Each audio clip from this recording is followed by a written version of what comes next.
The Amazon rainforest harbors secrets humanity should never uncover. In its deepest heart, where sunlight never touches the ground, lies a region indigenous tribes call the backward territory. That's where he dwells. The Curupira, a guardian who lost his humanity so long ago he no longer remembers what it felt like to be human.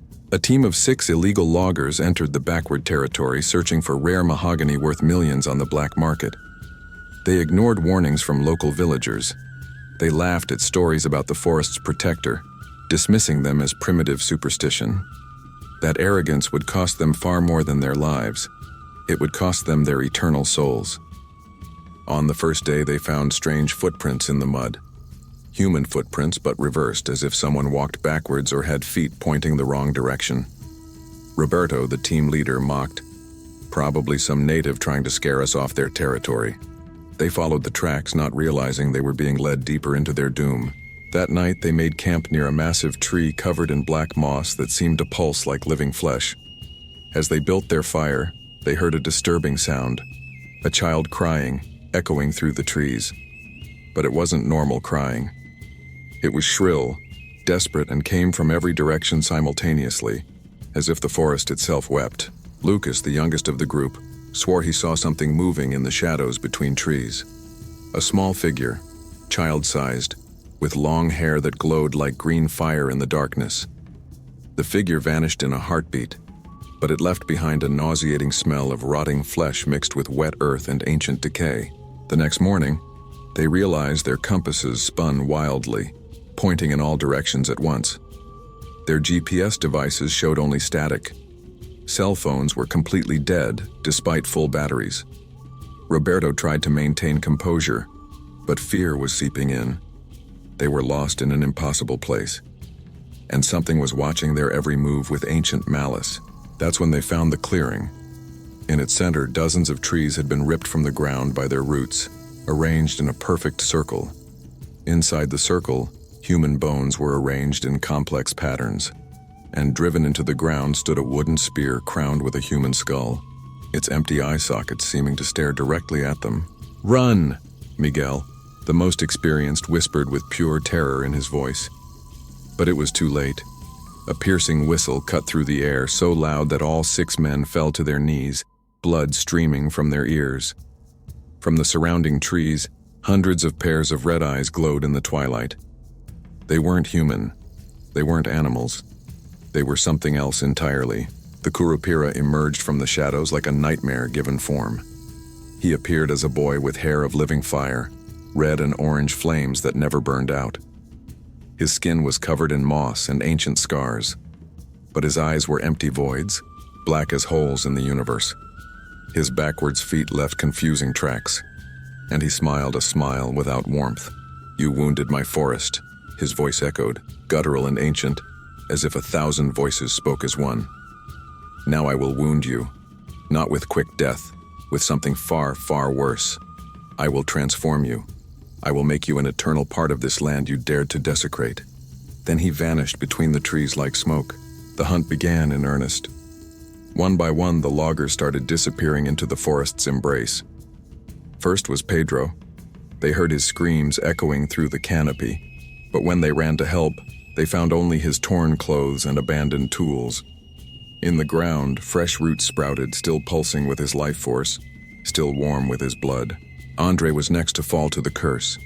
He began feeling an unbearable itching sensation all over his body. When he removed his shirt, they saw with absolute horror, tiny leaves were sprouting from his skin like a rash. Roots burrowed through his body from the inside, emerging through his pores. He screamed but didn't die. He just slowly transformed into something neither human nor plant. Roberto tried to fight back with violence. When the Curupira appeared again, he drew his machete and charged with a battle cry. But the blade passed through the Curupira as if he were made of mist. The guardian laughed, a sound so wrong that birds fell dead from the trees.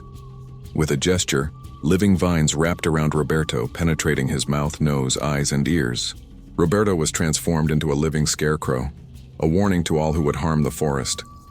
His body was nailed to a tree with branches that grew through his torso like iron spikes. He couldn't die, only observe eternally with conscious awareness. His eyes still moved, his mind intact, condemned to witness the forest forever, feeling every cut tree as if it were his own flesh being torn. Only Lucas and Miguel remained of the original 6.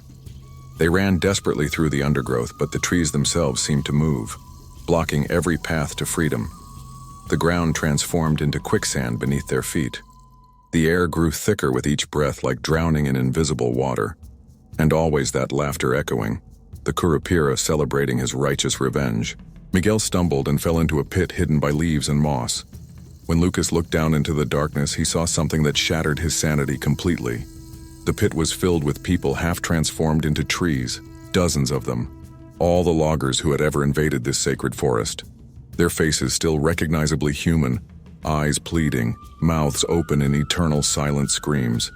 But their bodies were trees. The Curupira materialized before Lucas, and for the first time spoke directly to him in clear words.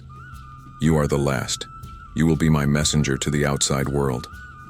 He touched Lucas's forehead, and memories invaded his mind like a flood. Millennia of destruction. Billions of trees burned, millions of animals slaughtered. The forest's agony became his agony, forever branded into his soul. Lucas was released from the forest's grip, but not without terrible cost. Half his body had been transformed into tree bark, rough and growing. His hair was made of living leaves that changed with the seasons. He felt every tree cut in the Amazon as if it were a limb being torn from his own body. And he knew, if he told his story, no one would believe him. He was condemned to carry this horror alone. When he finally emerged from the forest, 3 months had passed in the outside world, though it felt like years. His rescue team found him muttering to himself, half his body covered in living moss that grew even as they watched. In the hospital, he tried desperately to tell what happened, but when he opened his mouth, he could only emit the sound of rustling leaves and the distant crying of children. Today, Lucas lives in a psychiatric institution, sedated and restrained. But on new moon nights, he vanishes from his locked room without explanation. Security cameras capture him walking the corridors, leaving trails of dirt and fresh leaves. And when he returns before dawn, he brings with him the unmistakable smell of the deep forest. The Curupira didn't free him. He merely transformed him into a living warning. The Amazon rainforest continues to be devastated by human greed. But those who pay attention notice something strange. Some loggers disappear without leaving any trace. Their chainsaws are found covered in green moss and vines. And in the oldest trees, if you look very carefully, you can see human faces trapped in the bark. Their eyes still alive, still conscious, still screaming silently.